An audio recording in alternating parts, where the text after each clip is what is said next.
The Bible lays out that there will be 8 mystery kings before the Antichrist will arrive on the scene.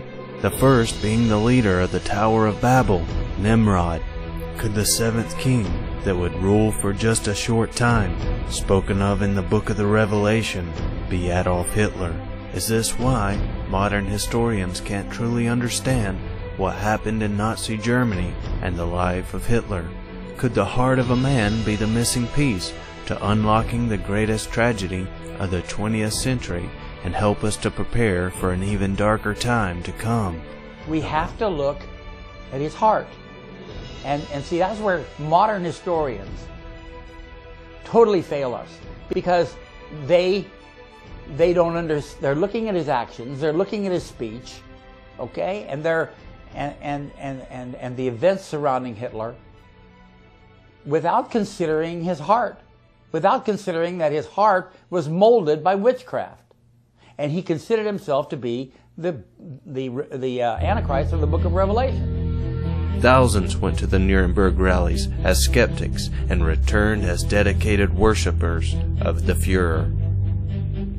In a book entitled Secretaries of Death, the reality behind the intent of the concentration camps became clear.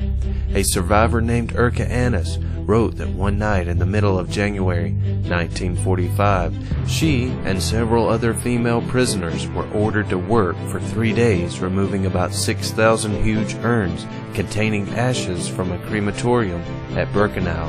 The ashes were loaded onto trucks and removed from the camp just before the Nazis fled. As a final sacrifice to the powers of darkness, the SS scattered the ashes from the gas ovens and concentration camps across the length and breadth of the Reich.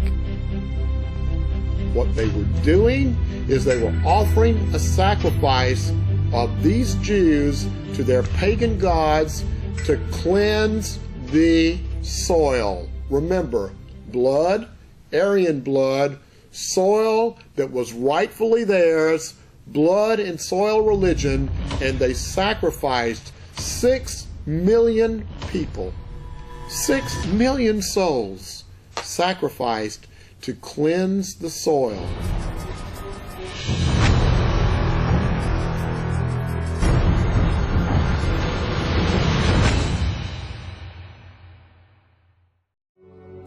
People have always pondered who the Antichrist will be and when he will take the world stage.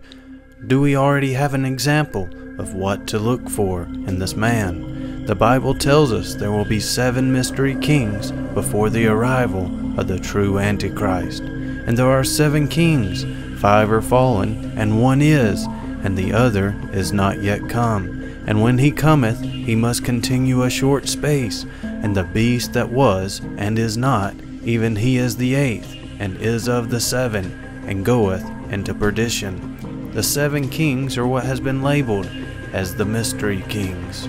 The Bible talks about the fact that there will be 8 mystery kings in world history. And the last mystery king will be Antichrist. Now, a mystery king is a leader who holds 2 positions in his,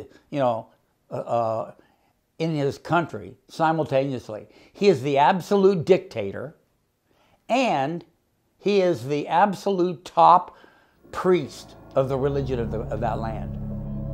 At the time the Apostle John wrote the book of Revelation, the world was under the heel of the 6th mystery king, Nero of Rome. Prior to him, the world had 5 mystery kings, dating back to the first, Nimrod of Babylon. But after Nero, it has been said, no one has arose who fulfilled the unique role of mystery king until Adolf Hitler. Hitler was both the absolute dictator and the satanic high priest for the entire nation. I do believe it. I believe he was the 7th mystery king. He was a mystery king, and there aren't that many of them in world history.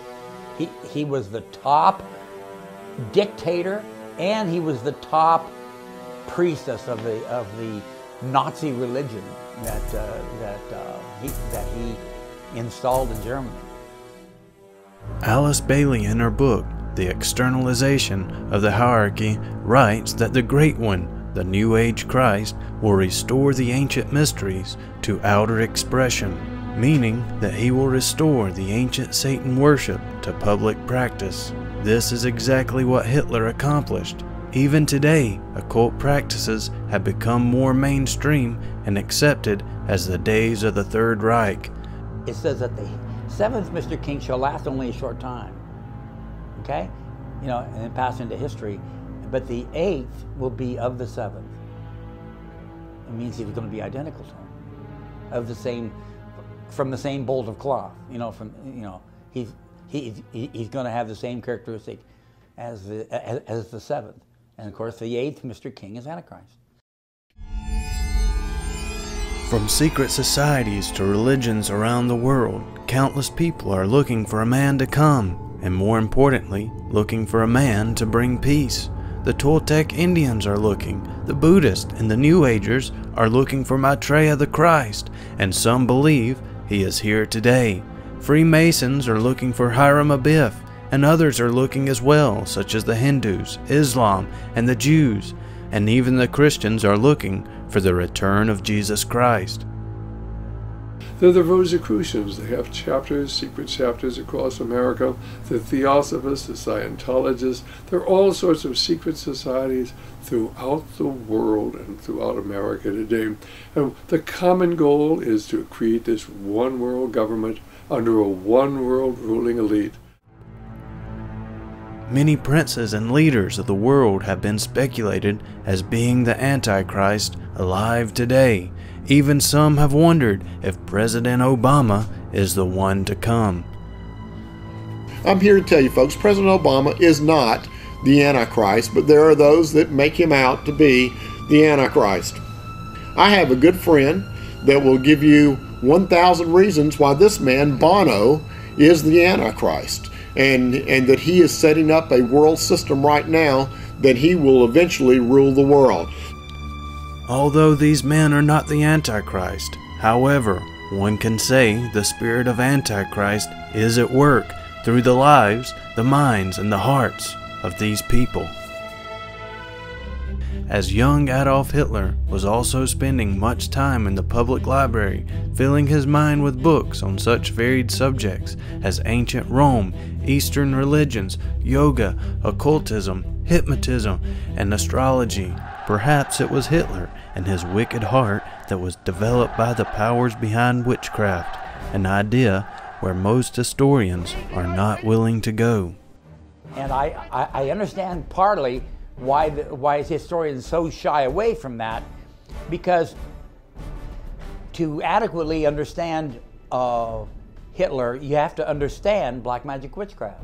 You have to understand what it teaches and what its goals are, and you have to understand how the spirits from the abyss, starting in 1899 when Hitler was born and culminating in 1945, their plan for Germany, their plan for the world, their plan for Hitler. Once you understand all that, then you'll begin to understand Adolf Hitler and his role in world history. And until the American people understand that behind everything going on today are powerful occult forces intent upon creating a world government, until you understand that, nothing makes sense. So there are a lot of theories, there are a lot of people that think the Antichrist is alive and well and walking the earth today. He may well be. And I have to think back that if I were alive in the age I am now, knowing what I know now, in 1939, there was a man on the scene that I would have sworn was the Antichrist. And that man was none other than Adolf Hitler.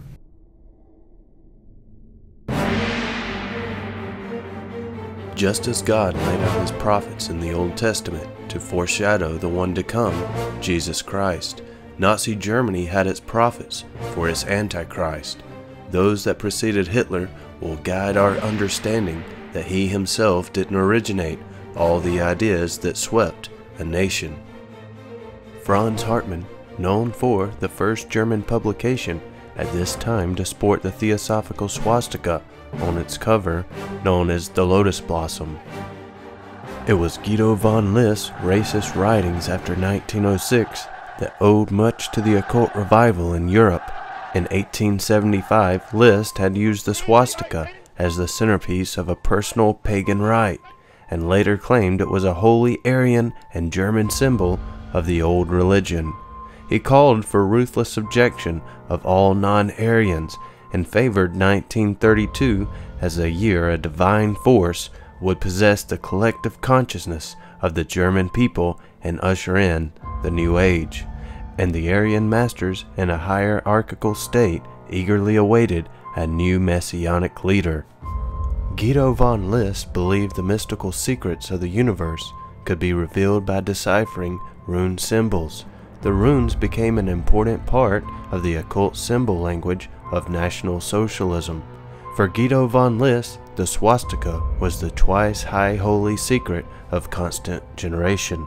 He believed the universe was whisked into being by a Nordic god called Mundalfari. The swastika was the sun whisk, or the act of creation. According to Guido von List, Aryan superiority could be achieved by the union of pure males and females.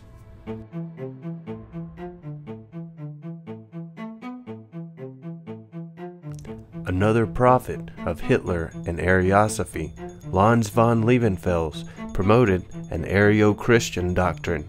According to Liebenfels' theology, the fall simply denoted the racial compromise of the Aryans due to wicked interbreeding with lower animal species. The consequence of these persistent sins was the creation of several mixed races, which threatened the proper and sacred authority throughout the world, especially in Germany, where this race was most numerous.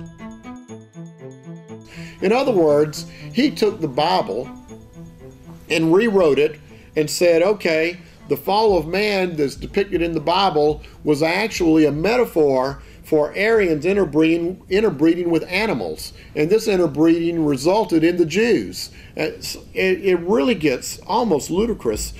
Liebenfels' earliest books introduced the idea of theozoology, a new science inspired by H.P. Blavatsky's secret doctrine.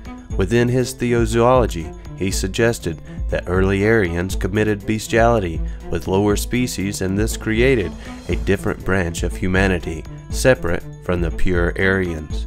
Now, Lebensborn communities were communities set up in the Third Reich where choice young women, very physically fit, very beautiful, blonde-haired and blue eyes, were put in these camps to breed Aryans, and men of pure Aryan stock were brought in to breed with these women. That as a result, you'd have to eliminate marriage and other values of Western Christianity, but that's exactly what they were doing. They were breeding, or trying to breed, the God-man. They carried social Darwinism to its logical conclusions. Liebenfels, like many others of the time, took the Bible and perverted it into an Aryan document.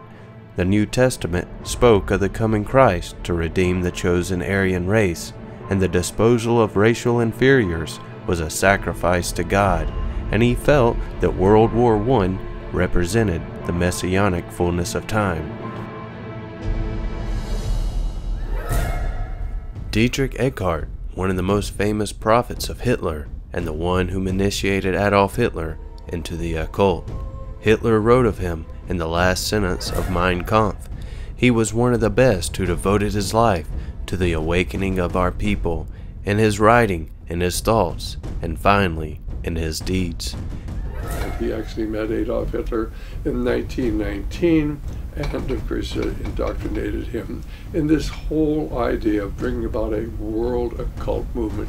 Dietrich Eckart was deeply involved with the occult. He transmitted many of these ideas to Adolf Hitler, and as a result, Adolf Hitler and the Nazi movement were founded in the occult. He believed himself to be the reincarnation of Bernard of Barcelona. He was reputed to have held the Carolingian armies at bay using black magic powers. Another important name under the Nazi movement would be Count Heinrich von Schippendorf, the actual founder of the Thule Gesellschaft. Sabotendorf and another member of this inner group, the Thule predicted that latent powers slumbering in the blood of the Aryan race would unfold in the 20th century under Adolf Hitler. Superman would then appear, they believed, awakening the Germanic people to the glories of the ancient heritage.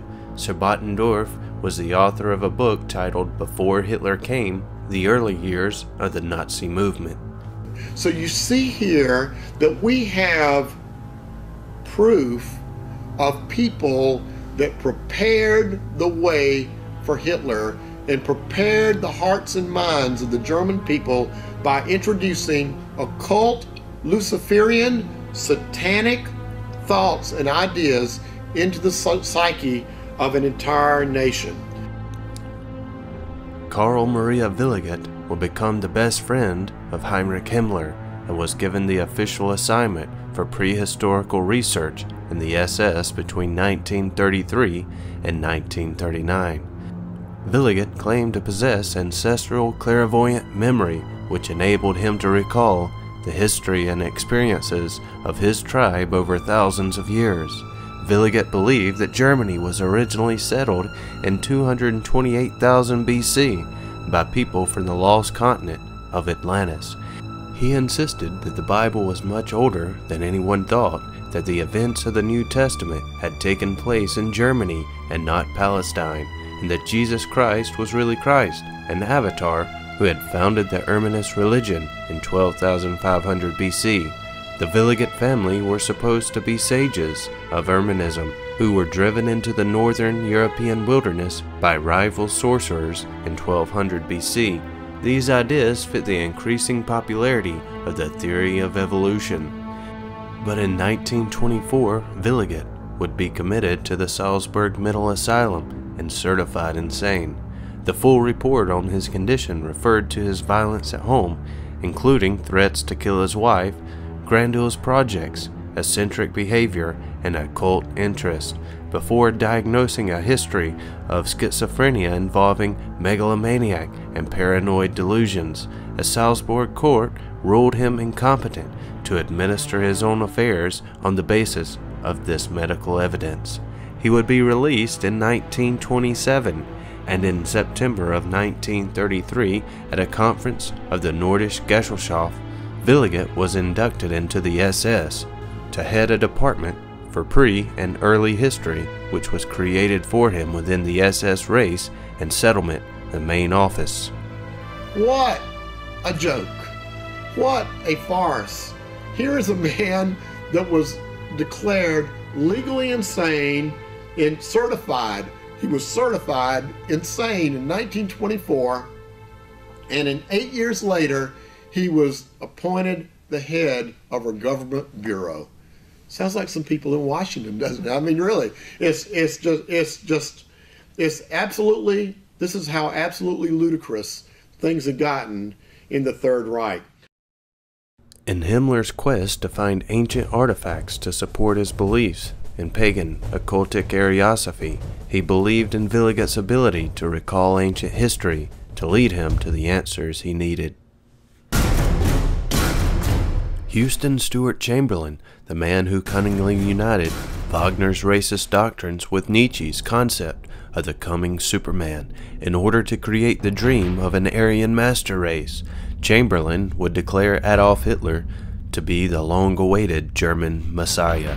He also declared that Jesus was not a Jew, but an Aryan, and it was from Chamberlain and his mentor and father-in-law, Wagner, that would lead to the diagrams and texts which imply that Jews are members of an inferior race.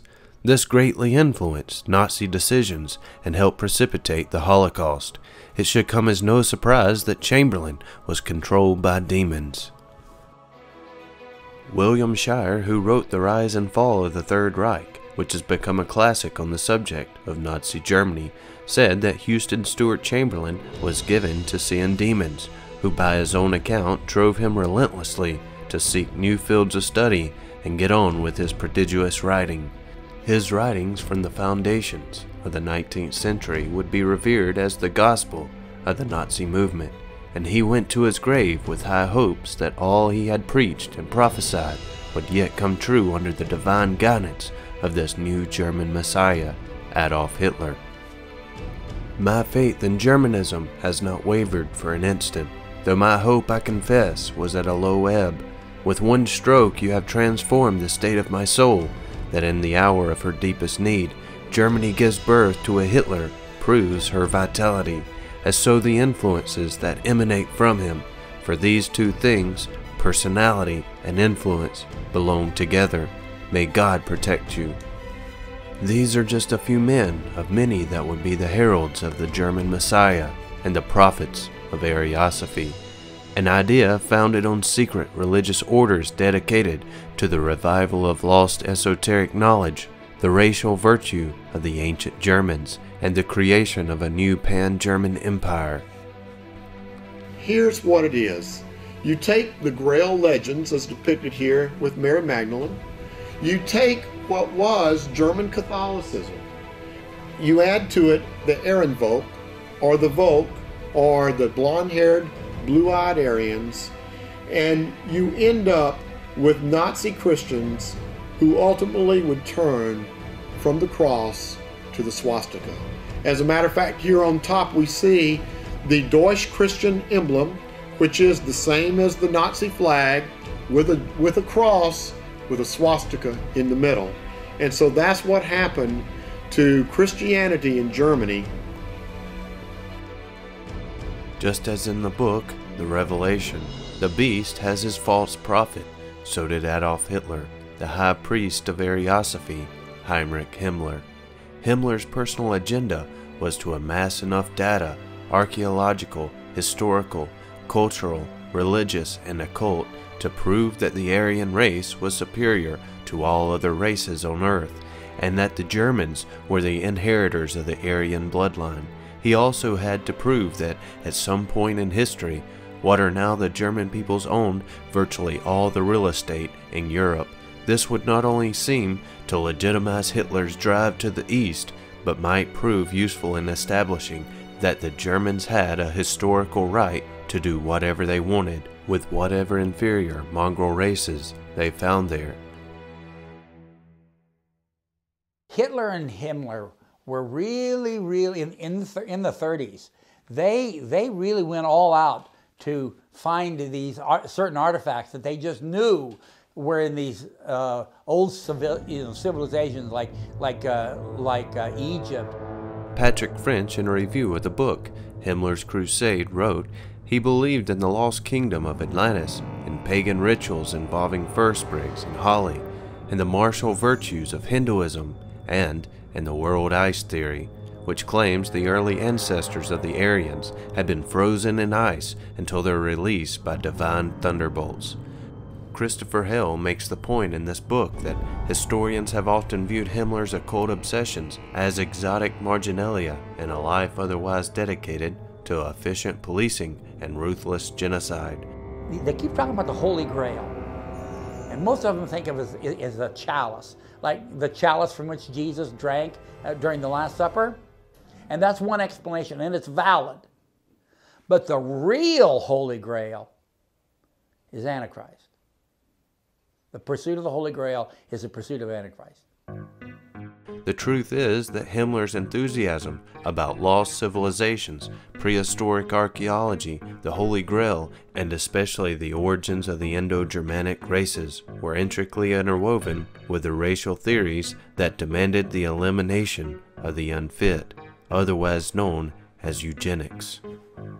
You got to realize, folks, that in the 1930s and in the 1940s, there were other people, very notable people in the world, that shared Himmler and Hitler's ideas on eugenics, not necessarily on Ariosophy, not necessarily just for the Aryans, but eugenics in general, which taught of a superior race and the elimination of minor unfit races or the unfit. And let's call a few names. Henry Ford, of Ford Motor Company fame. He was big time into eugenics. Winston Churchill, Prime Minister of Great Britain, big time into eugenics. And many people in the United States embraced Nazi Germany because of their philosophy of eugenics, and because they saw the minority races as a threat to their way of life, rightfully so probably, but that's the case, and they were out to eliminate them. Himmler would take over Wewelsburg Castle that was built in 1603, and it would become the place where he could put in motion all his ideas and become the home of the SS to perform their pagan rites and rituals, where the sacred Aryan marriages would be held. Himmler planned to announce that Wewelsburg Castle was the center of the world. Starting in 1934, Himmler led the construction of a Nazi Vatican, with Wewelsburg Castle to be the equivalent of the Vatican St. Peter's Basilica. The SS organization had been constituted by Himmler according to the principles of the Jesuits' order. The regulations and spiritual exercises prescribed by Ignatius of Loyola were the model Himmler tried to copy exactly. Himmler's title as Supreme Chief of the SS was to be the equivalent of the Jesuits' general, and the whole structure of the direction was a close imitation of the Catholic Church's hierarchical order. He saw the castle as both the center of the current and coming new world. It was the Nazi Camelot. In his deepest imaginations, he was creating a new knighthood in memory of King Arthur and others. Referred to by Villiget himself, the castle and its surroundings helped to tie the Germanic people to the ever-distant culture of the Celts, a society known for their dark practices. Himmler wanted his darkest secrets, artifacts, and rituals to stay hidden. In desperation, as the war was coming to a close, he transferred most of the relics and was willing to torch the fortress.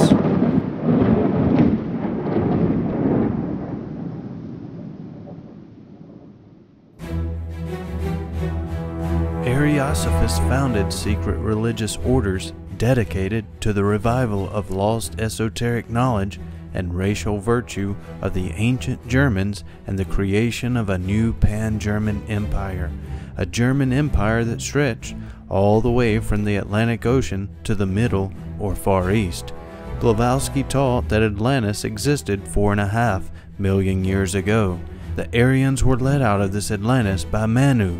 Also, according to Blavatsky, Atlantis 4.5 million years ago sank into the Atlantic Ocean, and out of this Atlantis civilization came forth the Aryan subrace, and then from the Aryans came the Teutonic subrace, and from the Teutons came the German master race, and from that would come the Übermensch, or in the English, the Superman.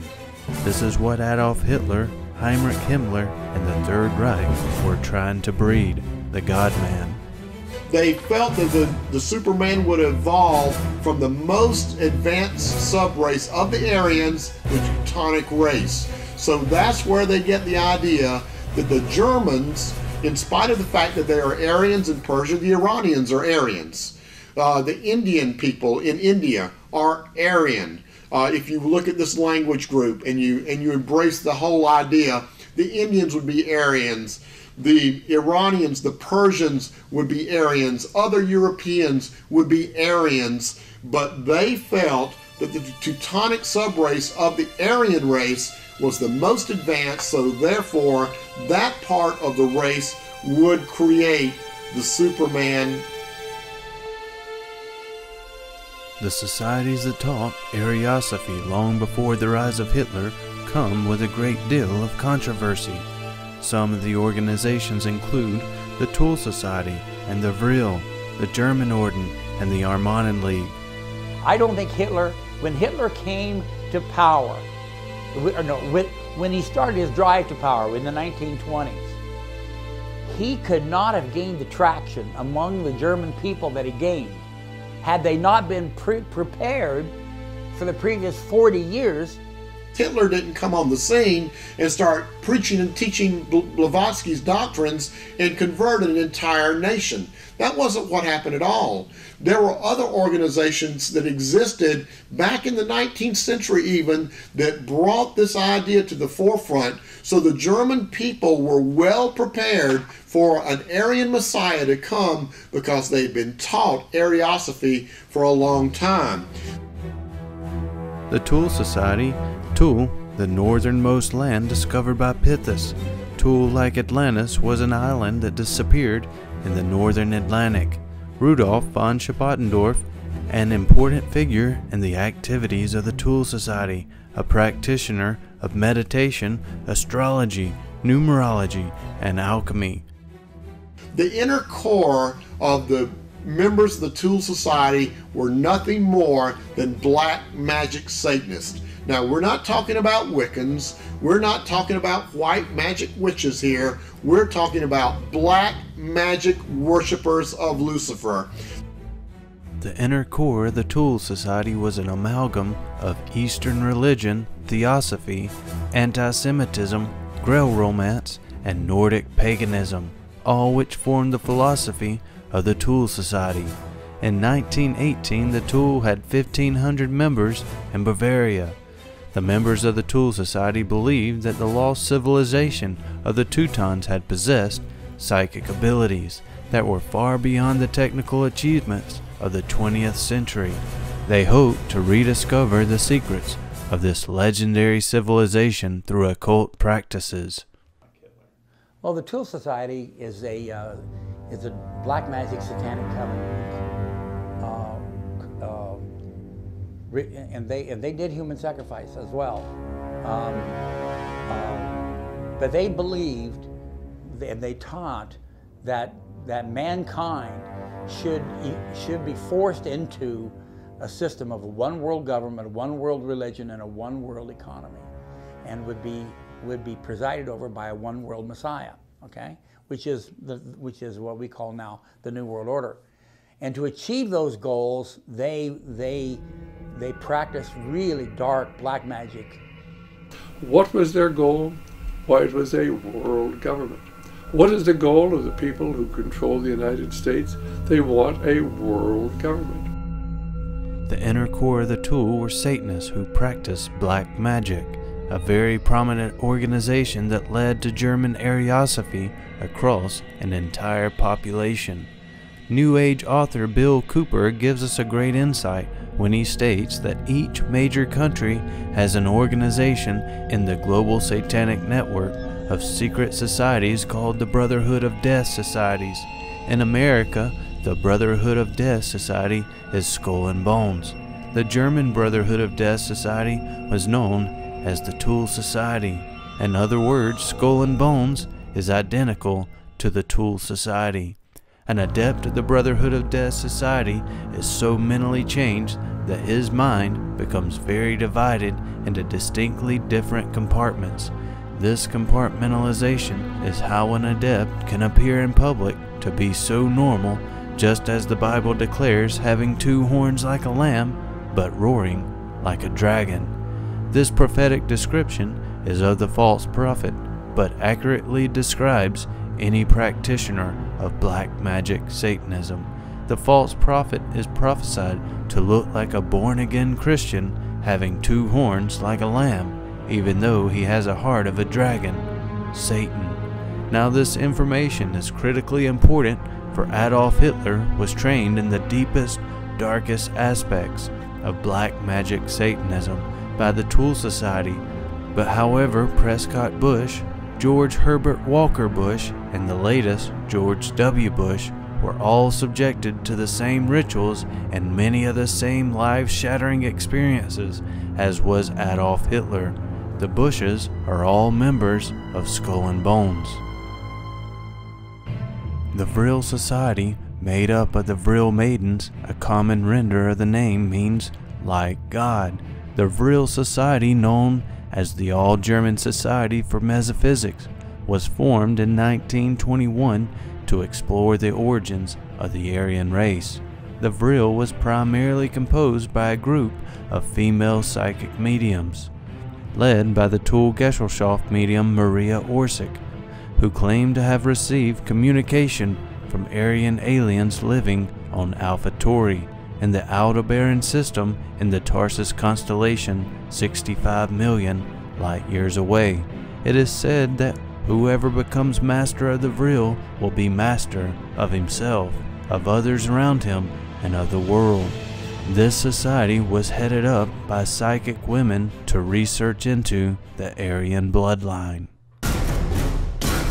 The Germanenorden was a Volkish secret society in early 20th century Germany. It was founded in Berlin in 1912 by Theodor Fritsch and several prominent German occultists. The sect met to celebrate the summer solstice, an important neo-pagan festivity in Volkish circles and later in Nazi Germany, and more regularly to read the Eddas, as well as some of the German mystics. In addition to occult and magical philosophies, it taught to its initiates nationalist ideologies of Nordic racial superiority and anti-Semitism, then rising throughout the Western world, as was becoming increasingly typical of Volkish organizations. It required its candidates to prove that they had no non-Aryan bloodlines and required from each a promise to maintain purity of his stock in marriage. The Germanenorden was another organization looking into the descent of the Aryan bloodline. Interesting thing about the German Orden, their symbol was the swastika. So you see, the swastika came to light long before World War II and the Third Reich. The swastika was a revered symbol. As a matter of fact, Madame Blavatsky talked about in reverence of the swastika as a symbol. And we see the swastika in Tibet.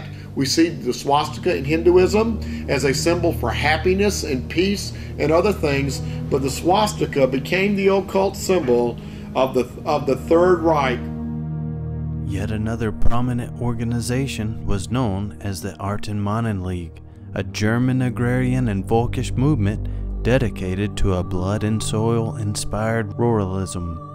Active during the interwar period, the League became closely linked to and eventually absorbed by the Nazi Party. The cult utopians, the Artenmannen League, demanded that German peasants be sent to colonize the lands to the east and sweep away the Asiatic and Jewish races. Out of blood and soil would spring a new German empire. What they wanted to do in Germany was move their population to the east, and they were going to expand the German Empire with the Volk, V-O-L-K.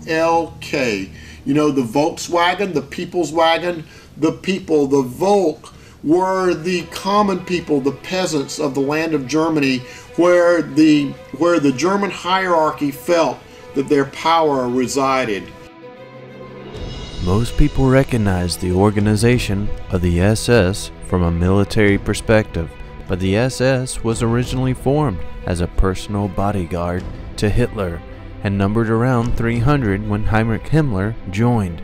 But when he rose to his leadership in 1929, things changed. 4 years later, membership had soared to 52,000.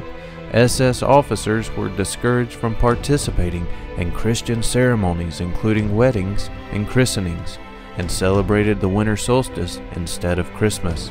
The traditional day of gift exchange was switched to the day of the summer solstice celebration. Lavinda writes, these ceremonies were replete with sacred fires, torchlit processions, and invocations of Teutonic deities, all performed by files of young blonde-haired, blue-eyed Aryan supermen. The SS, as well as the Germanenorden, had to prove Aryan blood at least 3 generations back, to prove they were of true Aryan stock. From the SS came what is known as the Ananarby, and they received a mandate to pursue research into German prehistory and archaeology. The Ananarby was subsequently incorporated into the SS. Research indicated that Aryans had conquered everything east of the Rhine to the Chinese border.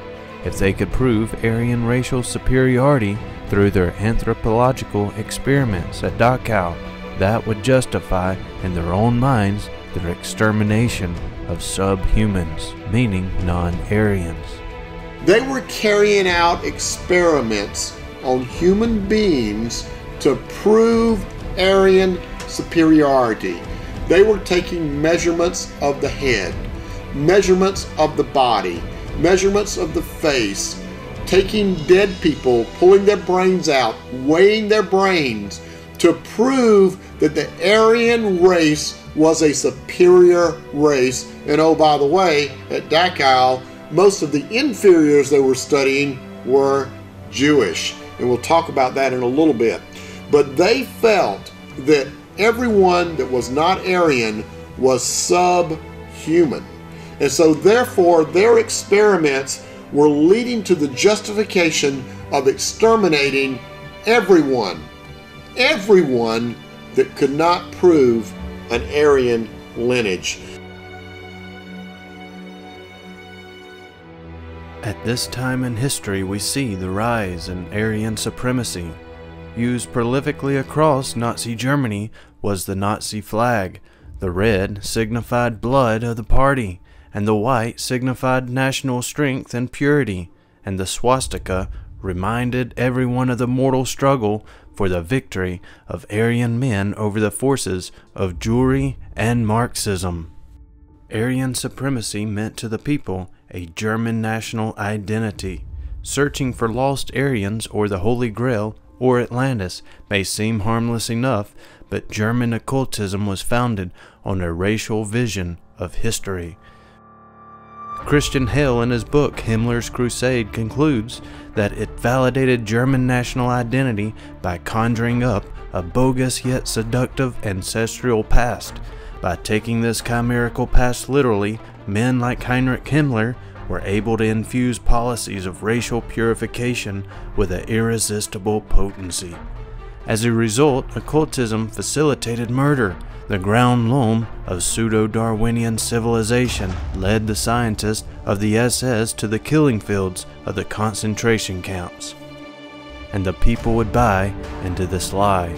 But the Bible makes it clear who is the father of lies and who is behind the dark forces that drive the likes of Hitler and Himmler.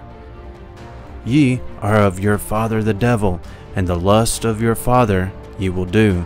He was a murderer from the beginning, and abode not in the truth, because there is no truth in him. When he speaketh a lie, he speaketh of his own, for he is a liar, and the father of it. And the people bought into the lie that they would be the super race, the God-man, and they would follow the fanatical leader, that is, Adolf Hitler. Hitler said only the Aryan race can take part in the great heroic adventure of the sudden magical leg and the progress of human evolution. And that's what they felt that they could accomplish if they could annihilate or exterminate everyone that wasn't Aryan. They felt that within 2 generations or less, everyone on earth would be God-men ruling the world.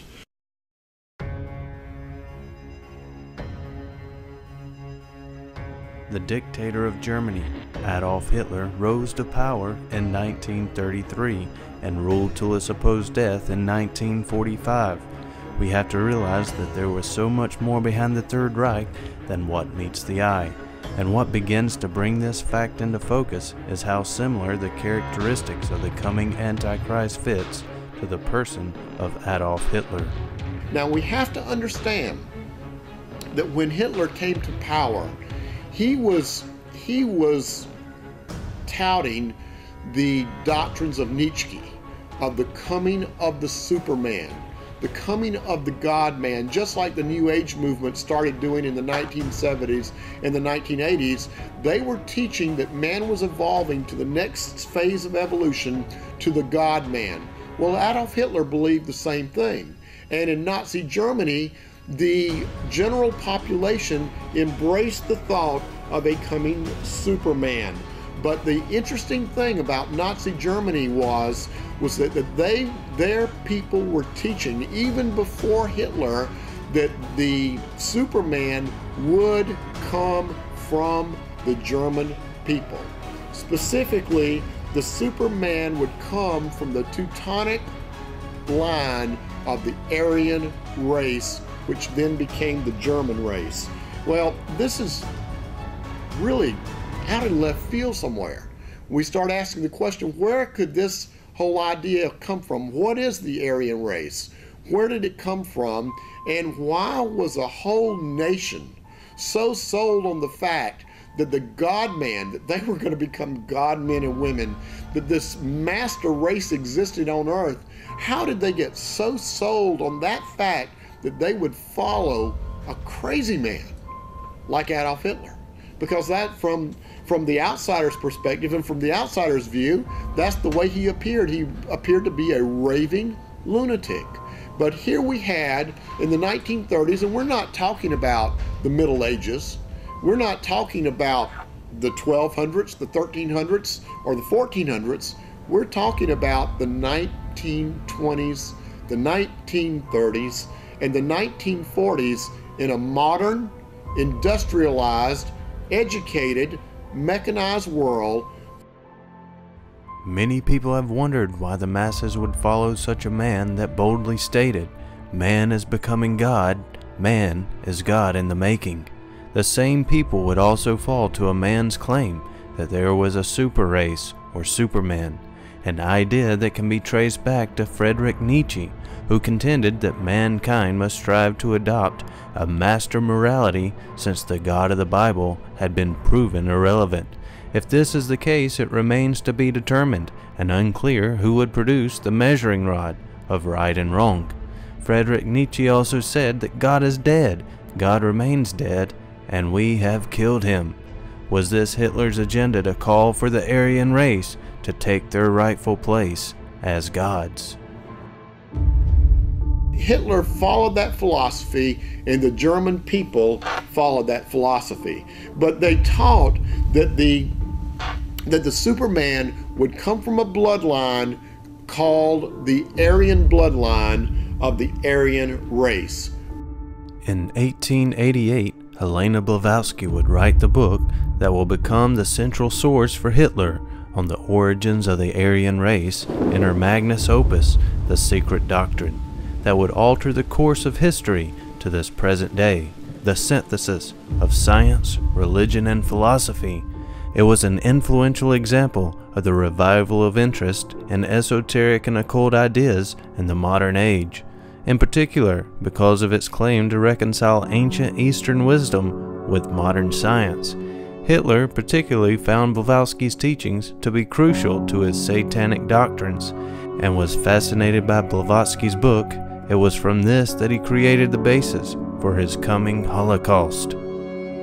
Her book covered topics such as the existence of Atlantis, extraterrestrial life forms, creation of animals by humans, a caste system of races, the importance of ancient alphabets such as runes in particular, the superiority of Aryans, the initiated version of astrology and astronomy, cosmic truths colored with pagan myth, and the occult significance of the swastika.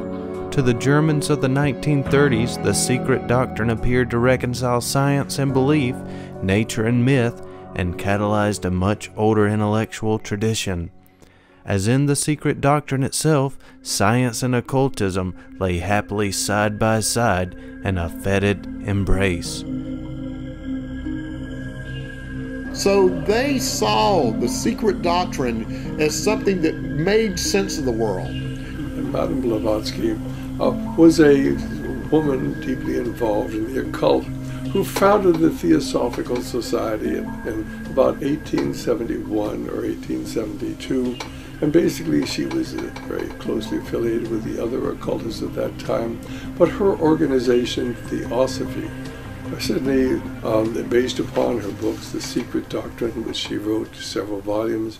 And The Secret Doctrine, if you read it, you understand that she was certainly a tool of Lucifer. She openly writes about how Lucifer was God, and that certainly if you tapped into this source There was tremendous power there that could alter your whole outlook on the world, and you'd get great wealth and power and fame, which she had herself accomplished. Hitler kept a copy of Blavatsky's The Secret Doctrine by his bedside ever since being introduced to its teachings by Dietrich Eckhart and Karl Haushofer. A Satanist believes that any object created for any satanic use, okay, once it's created, whether it be wood or sculpture or a painting or a drawing on the ground or a book, once that book is created for Satan's purpose and is in existence, that begins to be a conduit for demonic spirits from the other realm. It will just reverberate with satanic power, 24 hours a day, 7 days a week. That's their belief. That's why we've got all these satanic images sitting in Washington, D.C. The founders believed that once they were created and they're on the ground or they're in a painting or a sculpture, that they would begin to reverberate satanic power 24 hours a day, 7 days a week, and gradually move America and the world into this new world order. Was taking that Secret Doctrine book at home, into bed with him, he was experiencing that demonic power flowing through that object, flowing through that book. And I really do believe it happens just like that. Because we're talking about the realm of Satanism here. We're not talking, it's not biblical, but it's an experience, or it's a fact in the demonic realm. Germany found itself after World War I desperate to embrace anything that would reconcile its state of existence. Here in the world of the 1930s, the late 1920s and the 1930s, the nation of Germany had just gone through a cataclysmic event with World War I. When the Allied nations called for the last payment on their debt, their economy fell completely apart. They had inflation that was absolutely unheard of in the history of mankind. When the Nazis came to power in 1933, Germany was destitute. They didn't have any money. Their military, the army was totally inadequate. It was a bad situation, but also we had the rise of Darwinism on the scene.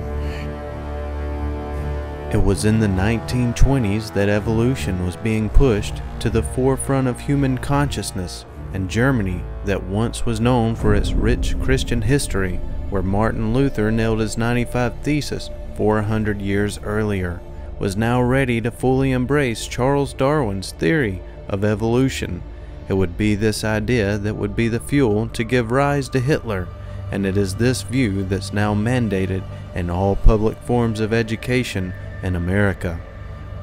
Richard Weikart, in his book From Darwin to Hitler, claims Darwinian ideology is the core of Nazism, and D. James Kennedy concludes, to put it simply, no Darwin, no Hitler.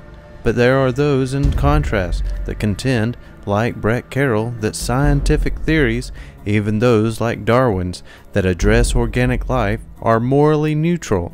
But are they naive and blind to the fact that every worldview shapes each individual's moral compass? Someone with an evolutionary viewpoint is going to be in stark contrast with someone that believes in a literal creation as accounted in the book of Genesis. One would lead to ultimate racism, and the other would teach that all humanity is of one blood. In the conclusion of From Darwin to Hitler, Weikart writes, Darwinism by itself did not produce the Holocaust, but without Darwinism, especially in its social Darwinist and eugenics permutations, neither Hitler nor his Nazi followers would have had the necessary scientific underpinnings to convince themselves and their collaborators that one of the world's greatest atrocities was really morally praiseworthy. Darwinism, or at least some naturalistic interpretation of Darwinism, succeeded in turning morality on its head. Many want to ignore that Hitler was simply carrying out evolution to its logical conclusion, To advance to the next stage of evolution, one would have to do away with the unfit. So most of the German population was either Catholic or Lutheran. And then here comes evolution. And all of a sudden they learned that man is nothing more than an animal. A man is a creature that evolved from a single amoeba or from a monkey, or ever how you want to put it, and they couldn't reconcile that. But they looked at Madame Blavatsky and her secret doctrine and all these wild and crazy ideas, and it, in a way, it reconciled and brought life into focus for them, especially when they had a man leading the charge that was touting these ideas.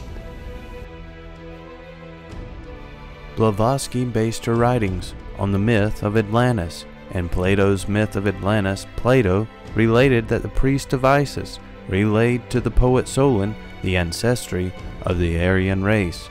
H.P. Blavatsky was given the secret doctrine by the masters of wisdom through telepathy, otherwise known as automatic writing. In the same way, Alice Bailey was given the teachings by Joao Cole. They were channeled by spirit entities that posed as benevolent creatures to advance mankind.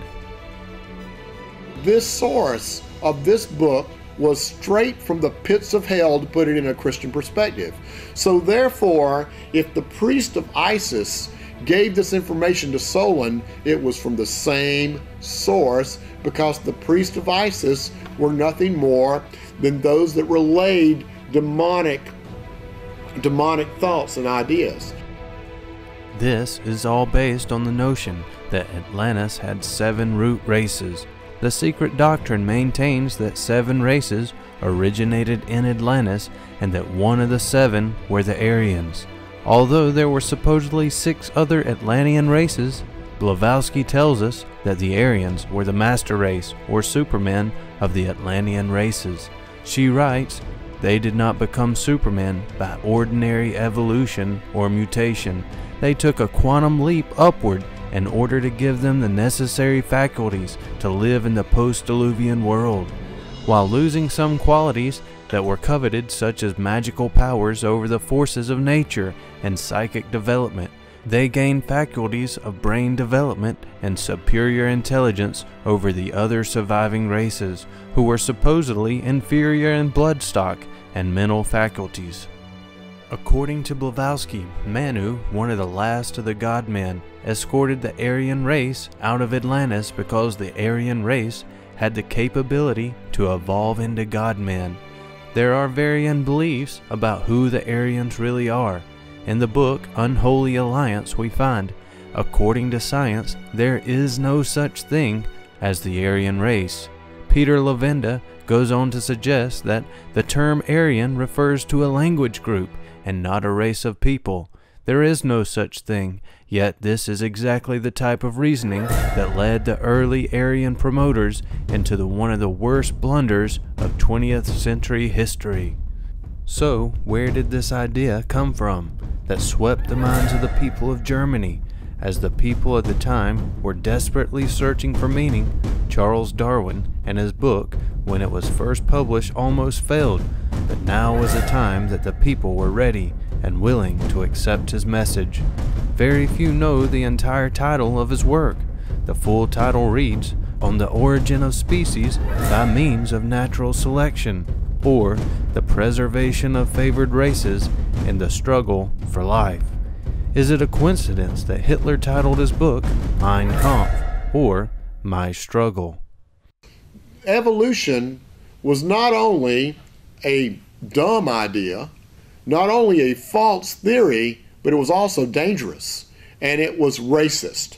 And that's what really triggered this whole thought of the Aryan race, was Darwin's theory of evolution and the preservation of favored races, and in the mind of the German people, the Aryan race.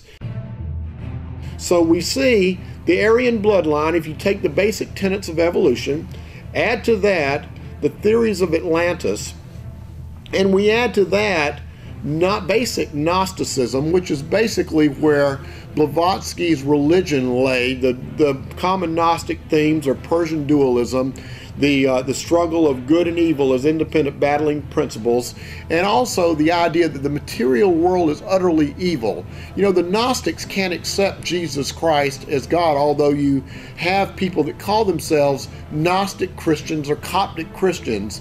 They can't accept the fact that Jesus Christ is God. The reason for that is Jesus Christ was God in the flesh, and God became man according to the Word of God, according to the Bible. But the Gnostics say all material is evil. That means your skin, your body, everything in the material world is evil. So how then could God inhabit evil? And according to them, that God could not inhabit a body, because the body is material and the God is evil. So therefore, there's no way Jesus Christ was God.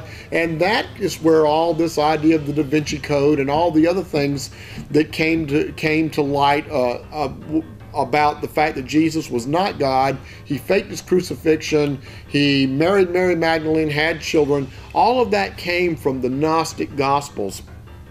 But basically, if you take that theme, combine it with Darwinism, combine it with Atlantis, combine it with Norse mythology. Here we have a picture of Odin. Odin gave one eye to gain wisdom. He was the god of war and the all-father of the gods of Valhalla in Norse mythology. And you add to that Blavatsky's theosophy, and you end up, if you add all of those things together, you end up with German Ariosophy. Of course, Ariosophy, that's the word Aryan, and so the belief in the Aryan race. Dietrich Eckart met Adolf Hitler when Hitler gave a speech before party members in 1919. The Thule Society was a secretive group of occultists who believed in the coming of a German Messiah who would redeem Germany after its defeat in World War I. Eckart expressed his anticipation in a poem he wrote months before he first met Hitler. In the poem, Eckart refers to the Great One, the Nameless One, whom all can sense, but no one saw. When Eckart met Hitler, Eckart was convinced that he had encountered the prophesied Redeemer. This German Messiah was the one who would go forth conquering and to conquer. This became evident with Hitler's fascination with the Spear of Destiny, the occult power behind the spear which pierced the side of Christ, and how Hitler inverted the force in a bid to conquer the world. And the belief grew up about the spear that he who controls the Spear of Destiny controls the world. And if you lose the Spear of Destiny, you're going to lose your control of either your government or the world. And so Hitler believed that with all his heart. All holders of the Spear of Destiny, except Hitler, were in the Grell family. Constantine once held the spear, and Theodosius in 385. Charles Martel carried the spear at Tours in 732 AD, and Charlemagne in the year 800. Frederick Barbarossa died when he dropped the spear in 1190.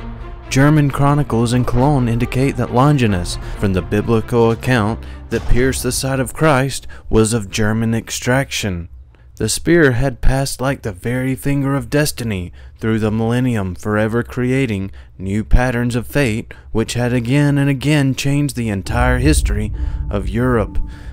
According to the legend associated with the spear of Longinus, the claimant to this talisman of power has a choice between the service of two opposing spirits and the fulfillment of his world historic aims, a good and an evil spirit.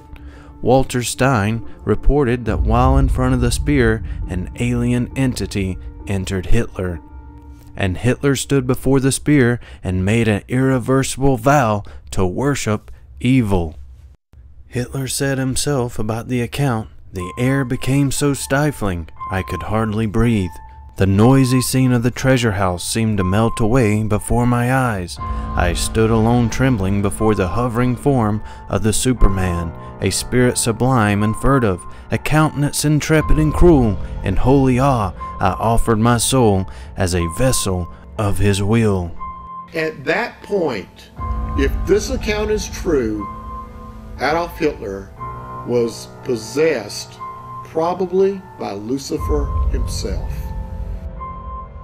But it was also said that Hitler's soul life was not mature enough at that moment to maintain an awareness of himself and his surroundings when this alien entity entered him. During the following 6 months, during a series of irregular meetings and discussions with Hitler, Walter Stein was to witness a maturing soul development in this enigmatic character, through which he became more and more a conscious and a responsive tool of the world-shattering purposes of the demonic spirit which overshadowed him. "I move like a sleepwalker where providence dictates," said Adolf Hitler at a press interview. As Jesus Christ in the beginning of his ministry had a forerunner in John the Baptist, so did this anti-Messiah, Hitler, had Dietrich Eckart. In a series of seances, he claims that he had a satanic annunciation that he was destined to prepare the vessel for the Antichrist, the man who would inspire the world and lead the Aryan race to world conquest. Eckart had a tremendous effect on Hitler, and he who first introduced Hitler to all the wealthy and powerful people he needed to make his crusade possible, including Henry Ford, who would later contribute vital financial support to the Nazi Party. From Eckart, Hitler learned a great deal about the esoteric sciences. Eckart is quoted as saying, "Follow Hitler, he will dance, but it is I who have called the tune. I have initiated him into the secret doctrine, opened his sinners in vision, and given him the means to communicate with the powers." Eckart declared to his fellow conspirators, "Here is the one, for I was but the prophet and the forerunner." It was Eckart who introduced Alfred Rosenberg to Adolf Hitler between 1920 and 1923. Eckart and Rosenberg labored tirelessly in the service of Hitler and the party. During one of their seances, Alfred Rosenberg took it upon himself to question the ever-changing spirits which briefly occupied and possessed the medium, and it was Alfred Rosenberg, too, prophet of the Antichrist of the Protocols of Zion, who dared to call forth the presence of the beast of the Revelation, the Luciferic Leviathan, which had taken over body and soul of Adolf Hitler. Dietrich Eckart regularly organized seances with Hitler and with a select few other men of the Thule Society, and for the sole purpose of calling forth the spirit of Antichrist out of the abyss into Hitler. They wanted this. They wanted the spirit of Antichrist, this masterful or powerful spirit out of the abyss. They wanted that spirit to come and possess Hitler. They believed him to be Antichrist. Hitler believed himself to be Antichrist. Adolf Hitler had already crossed the threshold into the experience of magic in his formative years in Vienna, when he achieved not only levels of higher consciousness, but also slipped through the veil of the senses to commune with the anti-spirit associated with the spear of destiny. Hitler was now ready to further prove his allegiance with the dark side and fully dedicate himself to the spirit that he wished to possess by one of the most sadistic rituals of all time. Historians have a hard time recognizing the connection of Hitler's hatred for mankind and his sexual deviancy or his attitude towards women. They fail altogether to understand that a monstrous sexual perversion took a central place in Hitler's life. A monstrous sexual perversion was the very core of his whole existence, the source of his mediumistic and clairvoyant powers, and the motivation behind every act through which he reaped a sadistic vengeance on humanity. Now, we know for a fact that Hitler had one documented mistress prior to Eva Vaughn, Eva Braun in the late 20s and early 30s, and she did in fact commit suicide. She supposedly, reportedly, killed herself with Hitler's pistol because Hitler would not pay enough attention to her. We know that Eva Braun herself, when she was just first started seeing Hitler, shot herself, tried to kill herself so he would take her on as his mistress. Then she tried to kill herself a second time because he wasn't paying enough attention to her. And then finally, reportedly, theoretically, any way you want to put it, she did kill herself after she was married to Hitler in the bunker at the end of World War II. She finally did commit suicide.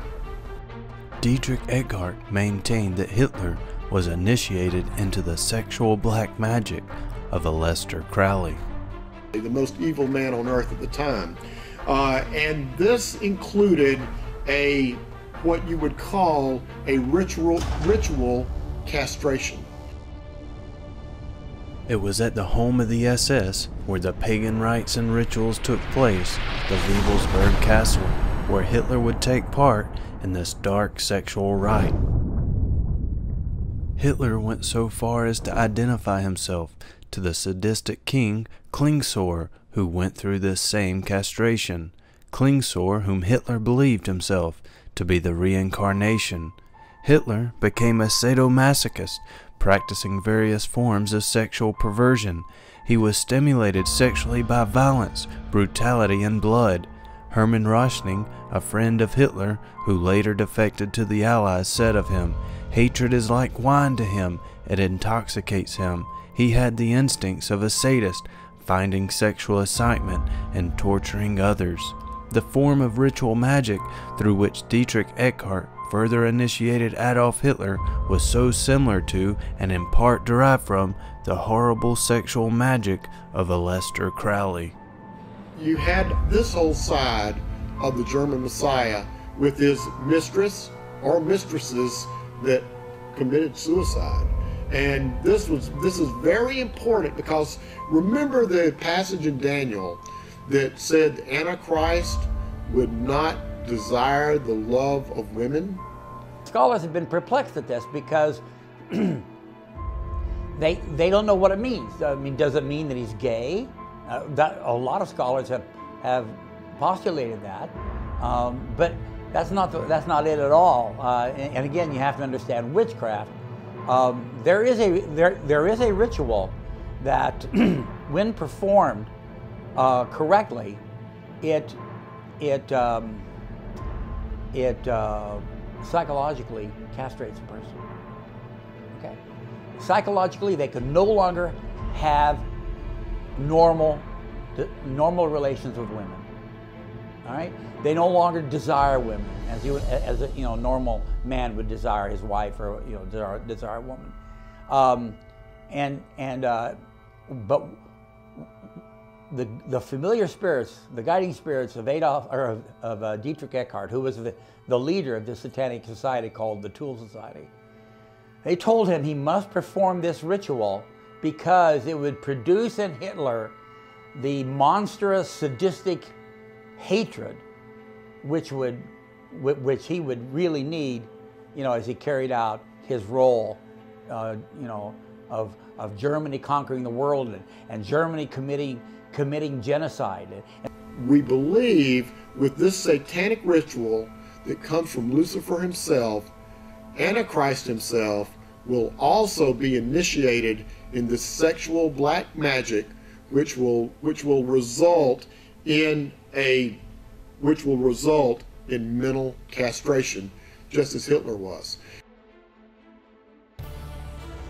This ritual would give Hitler the mental focus that would provide for him what every king desires, a kingdom to rule and a throne to claim, and Hitler had a specific idea in mind how this would look. The rally site in Nuremberg would become an imitation to the altar of Zeus at Pergamus. Adolf Hitler commissioned Albert Speer to design his new throne based on the Pergamum altar on display at the Pergamum Museum in Berlin, Germany. Hitler said that he wanted to create a mass experience. The people would look onward at the columns of light streaming to the heavens to set the mood for a new spiritual awakening.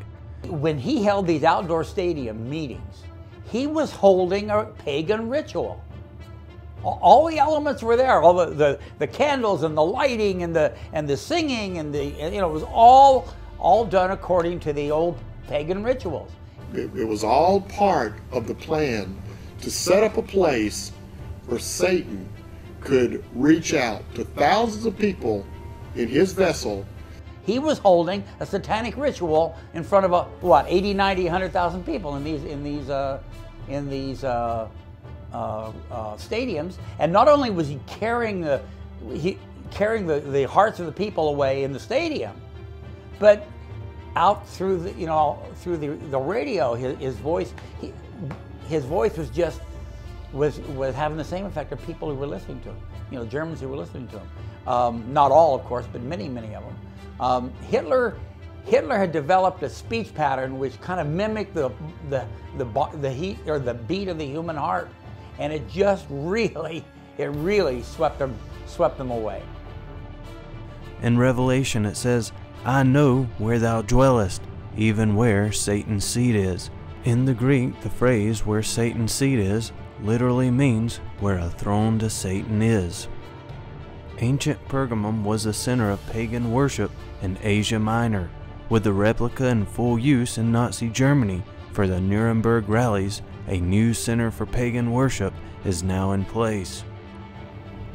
Hitler, from his training of the Society of Jesus, learned what powered the rituals of the Catholic Church. He said the concluding meeting in Nuremberg must be exactly as solemnly and ceremonially performed as a service of the Catholic Church.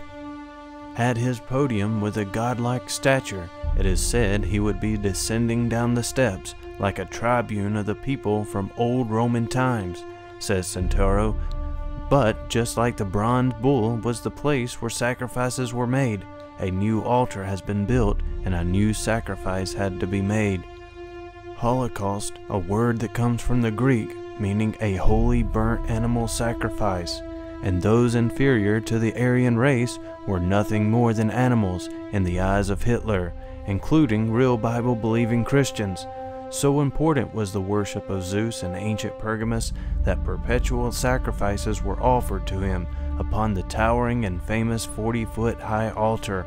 Antipas, the first leader and martyr of the early Christian church, is believed to have been slain on this altar, slowly roasting to death inside the statue of a bull, the symbol and companion of Zeus.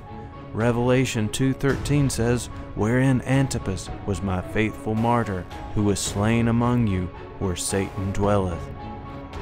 Take a moment to think of the people that had accepted Hitler. Everything about this, from the blood and soil religion, to the organizations, to the prophets, to the high priest, now to the Messiah, everything about this whole situation was dark, satanic, and directed specifically by Lucifer, just as the actions of the true Antichrist in the future will also be.